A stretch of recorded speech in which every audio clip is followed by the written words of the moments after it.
Hoje não se falou de outra coisa. Nossa, até parece, né? Que não se falou de outra coisa, mas eu resolvi que não se falou de outra coisa, a não ser aquela manifestação, aqueles blindados, aqueles carros, enfim, tanques que foram para Esplanada, tá aí as imagens, para Esplanada entregar um convite, o convite mais caro do mundo. Eu nunca vi um convite tão caro. Um convite para que o presidente Jair Bolsonaro participe de uma operação que acontece há 32 anos. Não é uma coisa especial. Nossa, presidente, vai ser o aniversário dos 150 anos de fundação. Não, nada disso. Há 32 anos, todo ano, existe um treinamento militar que acontece em Formosa, em Goiás. Aí os tanques saem lá do Rio de Janeiro e vão treinar lá em Formosa. Não há motivo para passar pelo meio de Brasília. É curioso, o deputado Eduardo Bolsonaro, né? Que eu toda vez que eu lembro que esse camarada podia ser embaixador do Brasil nos Estados Unidos, me dá arrepio, né? Mas também é um alívio, porque o Senado não ia aprovar. O Senado não ia aprovar. Mas o Bolsonaro quis tirar um sarro da imprensa, porque a imprensa falou que não tinha por que os blindados passarem por Brasília, e ele colocou o mapinha do Rio de Janeiro até Formosa, e falando, a imprensa profissional com C cedilha. Então, Bolsonaro com C cedilha, disse que tinha que passar por Brasília. Não tinha que passar por Brasília. Pega qualquer aplicativo de mapa, coloca lá Rio de Janeiro. Aí você coloca assim, Formosa. Aí você vai ver o trajeto. Formosa fica 1 hora de Brasília. Não tem que passar pelo distrito, aliás, por Brasília. Não tem que passar pelo plano piloto. Não tem que parar na frente do Palácio do Planalto. É ridículo. É inacreditável, né? Fica 1 hora de Brasília. Então não passa por Brasília, né? Aproxima-se do Distrito Federal é uma coisa. Agora passa por Brasília é uma coisa completamente diferente, né? Então ele ridicularizou a imprensa profissional, ele escreveu no tweet dele assim, profissional com C cedilha, para dizer que os jornalistas são os ignorantes, né? Então, senhor deputado Eduardo Bolsonaro com C cedilha, cuidado, né? Você colocou o próprio mapa lá, né? Errado, né? Quer dizer, colocou o mapa certo e mostrou que a sua conclusão está completamente equivocada. Mas o fato é que uma comitiva blindada foi entregar esse convite ao presidente da República no dia em que o Congresso Nacional vai votar o enterro definitivo dessa patetada que é o voto, a impressão do voto. Uma coisa absolutamente desnecessária. E não se falou de outra coisa, porque se tomou isso como uma ameaça à democracia, né? Não há dúvida de que, posto que foi o próprio presidente que convocou esse convite, ou seja, ele foi convidado por ele mesmo, ele que pediu para os caras irem lá para convidá-lo. Aí estava ele, o ministro da Defesa, né, para receber um convite. Não sei por que não mandaram um motoqueiro, entendeu? Manda alguém de moto, né? Não tem nenhum nas Forças Armadas, tem uma moto, manda uma moto. Manda um e-mail, né? Não, mandaram um monte. É o convite mais caro do mundo para entregar ao presidente, para a pessoa participar lá. Isso mostra o cuidado com a austeridade, né?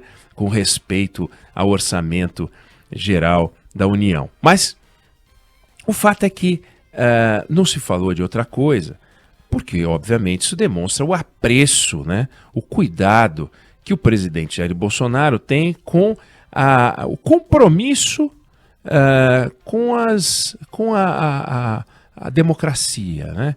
Com a liturgia do cargo. No dia em que vai ter uma votação, primeiro que não tem que entrar tanque de guerra em Brasília, né? Não tem que entrar tanque de guerra em Brasília. Eu me lembro quando eu era jovem, eu gostava de ir na exposição do Exército, ver os tanques de guerra, mas eles ficavam lá parados para você ir lá ver, mas não é para ir no meio de Brasília, isso é uma coisa patética. Mas eles fizeram isso e mostra o cuidado que o presidente tem, né? Nenhum, em mostrar o compromisso dele com a liturgia do cargo, né? Nenhum. Mas a democracia brasileira não está ameaçada por isso.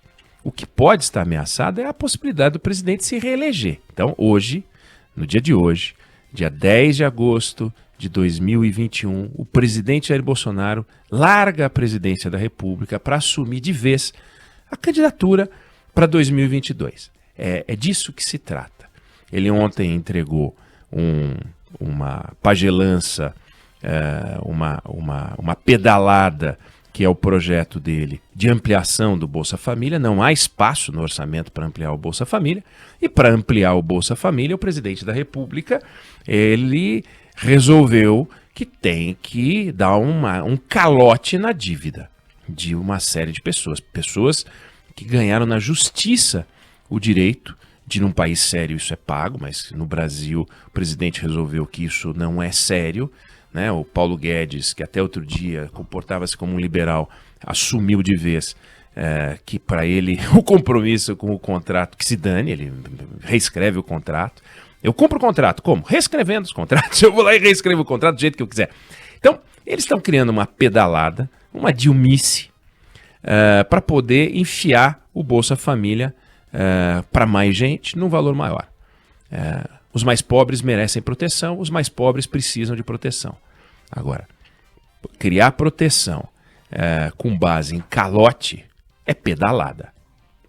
Então, a gente vê os tanques e a gente fica meio tomado pela imagem dos tanques e achando que a batalha do presidente Bolsonaro é essa batalha, botar uns tanques na frente do Congresso Nacional. A batalha do presidente é a batalha dos números. Ele fazendo uma contabilidade criativa, ele e o Paulo Guedes criando uma maneira de pedalar o orçamento sem sofrer o processo de impeachment. E de outro lado, números muito ruins pressionando a candidatura de Jair Bolsonaro. A inflação, que saiu agora, 9%, o desemprego que continua alto, a falta de investimentos e uma série de dados negativos e que impedem um crescimento maior do Brasil. A gente quer um crescimento do Brasil. Eu quero um crescimento do Brasil. Eu não quero que o processo político se coloque acima das discussões que interessam ao povo brasileiro. O povo brasileiro quer progresso. Ele quer progresso em 2021. Ele não quer progresso só a partir de 2022. Ele não quer ver o presidente Bolsonaro perder a eleição para daí então ter progresso. Ele não quer ver o presidente Bolsonaro ser reeleito para daí então ter progresso. Ele quer progresso em 2021. Ele quer progresso em ano ímpar, quando não tem eleição também. Ele não quer progresso só no ano par, né? Ele não quer ver aquilo que o PT fez, né, de patifarias orçamentárias para se reeleger e depois que se dane, a gente destrói o Brasil. A Dilma fez isso, né, em 2014 para se reeleger e depois arrebentou o orçamento do Brasil, criou uma recessão sem pandemia. Né, sem pandemia. Não tinha pandemia e o Brasil perdeu 3,6% do PIB, depois 3,8% do PIB. Agora o Brasil está se recuperando numa velocidade que, puxa vida, a gente precisa para que a média fique medíocre, né? Para que a média fique ridícula, para que a média fique baixa. A gente precisa crescer bastante, a gente vai crescer abaixo do que o mundo vai crescer. A gente precisa crescer ainda mais. No ano que vem a gente vai crescer pouco. E esses números negativos vão pressionando o governo de um jeito e o governo precisa pressionar os números negativos de outro, precisa dar um jeito de convencer o eleitorado de que vale a pena ter mais 4 anos de Bolsonaro. Aí o que faz o governo? Começa a pedalar. Mas se não tiver uma discussão paralela no meio, vai todo mundo olhar para isso e falar, mas escuta, ele está pedalando.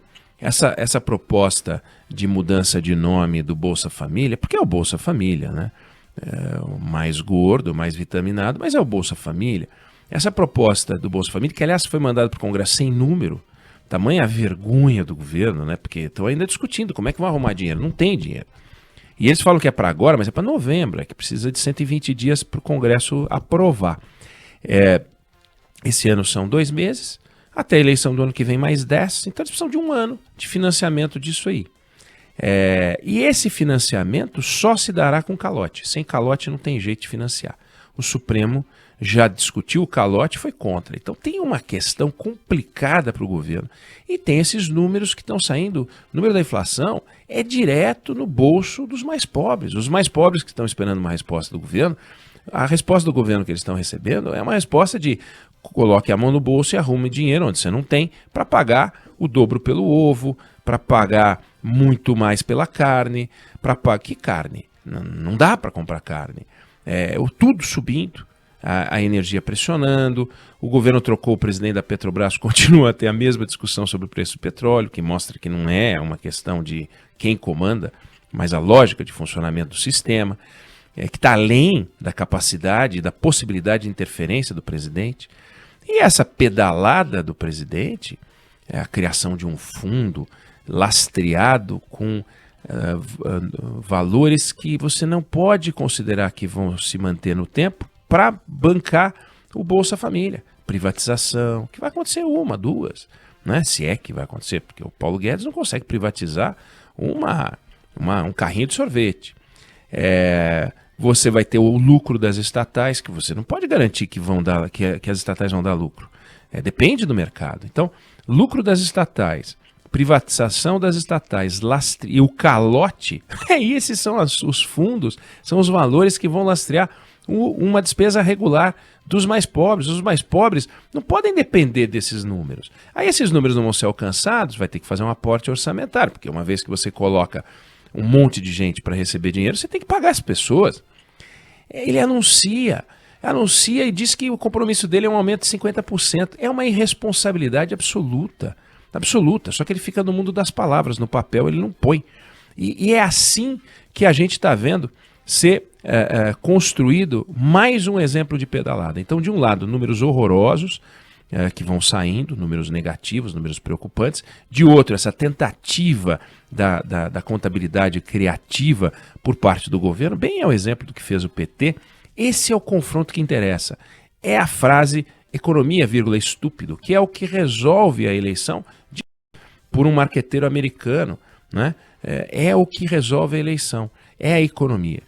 E para o presidente jogar uma cortina de fumaça, ele põe uns blindados, diz que está preocupado com o voto impresso, um monte de cascata, uma atrás da outra, diz que não vai ter eleição, para esconder a dificuldade que ele tem para governar. É verdade, o presidente não trabalha muitas horas, né? Ao contrário de outros presidentes, ele vai cedo para casa, ele gosta de ir cedo para casa. Não é uma pessoa dada ao trabalho como outros, né? E é muito complicada a situação. Então, hoje, dia 10 de agosto de 2021, o presidente assume de vez o seguinte: agora eu sou candidato, vou fazer o que for possível para me reeleger, vamos ver o que dá. E se precisar falar que eu vou dar um auxílio de não sei quanto, depois arrebenta as contas, isso a gente vê depois na minha reeleição. A responsabilidade tem que estar acima de tudo. Essa história de que o Brasil pode fazer qualquer coisa, não dá. A gente tem que deixar isso no passado. Temos que ter juízo. Temos que olhar os números com muito cuidado, muita atenção. Não há espaço fiscal para aventura. Não se pode permitir que o orçamento abrace qualquer coisa. Então, olho nisso, porque senão isso vira inflação e o mais pobre paga. Ele dá com uma mão e tira com a outra.